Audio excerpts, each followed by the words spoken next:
We do not want women to be having tiny little mini strokes every time they have a hot flash or a night sweat. We cannot allow this to happen. When you do MRI of a brain of a woman who's been having hot flashes and night sweats, what you see are these little areas of white matter hyperintensities, which are tiny strokes. Why is this not known in mainstream medicine? And why is every clinician taught this potentially down the road could be partially responsible for dementia and cognitive changes in women? I came across this awesome video which brought up some interesting points. Do women have tiny mini strokes every time they have a hot flash? If you listen to this video, you would think that they do. When you do an MRI on the brain of a woman who's been having hot flashes and night sweats, are we actually seeing little areas of white matter, hyperintensities, which are tiny strokes? No, we're not. But let me explain. No, hot flashes are not literally tiny strokes, but there is research linking frequent or severe hot flashes with changes in the brain imaging that can look concerning. Hot flashes are vascular events, not clots. A hot flash is caused by a sudden dilation of blood vessels due to hypothalamic thermoregulatory changes from estrogen within. It's a transient shift in blood flow and body temperature control, not a blockage or a bleed like a stroke. White matter hyperintensities, also known as WMHs, are not always strokes.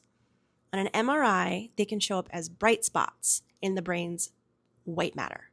They're linked to small vessel disease and aging. They can also be associated with cardiovascular risk factors like hypertension and, obviously, estrogen decline.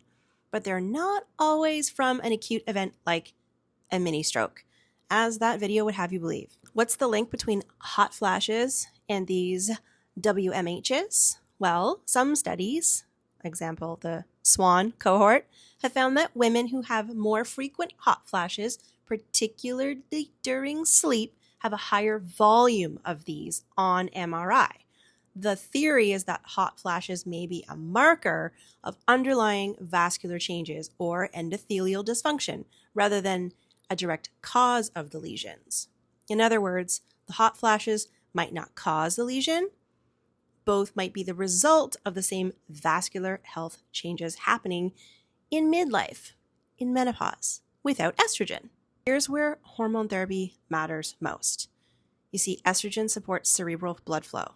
This protects the vascular endothelium, and it reduces our risk of small vessel ischemic changes. I know, that's fancy. When estrogen drops, especially abruptly, whether it's surgical menopause or early menopause, white matter lesions can accumulate faster. Treating these symptoms of estrogen deficiency can reduce vascular risk factors and possibly slow the accumulation. So, while what was being said was a little sensationalistic, the accurate answer is that hot flashes are not mini strokes. But that doesn't mean that they're not warning signs. They're definitely a warning sign of underlying cerebrovascular vulnerability, which can be seen as white matter hyperintensities on an MRI. Those spots are small vessel disease changes, not acute strokes, but over time they do correlate with higher dementia and cardiovascular risk. These white matter hyperintensities are definitely something to pay attention to. At the end of the day, what you need to know is that if you're having hot flashes and night sweats, chances are you got low estradiol. So go get checked and put it back. And when I say replace it or put it back, I mean with oral micronized estradiol, not with transdermal and not with conjugated equine estrogens. If you're seeing a provider that's trying to give you birth control, run. Find someone else because they are not hormone literate. You want to find someone who is not just menopause society trained.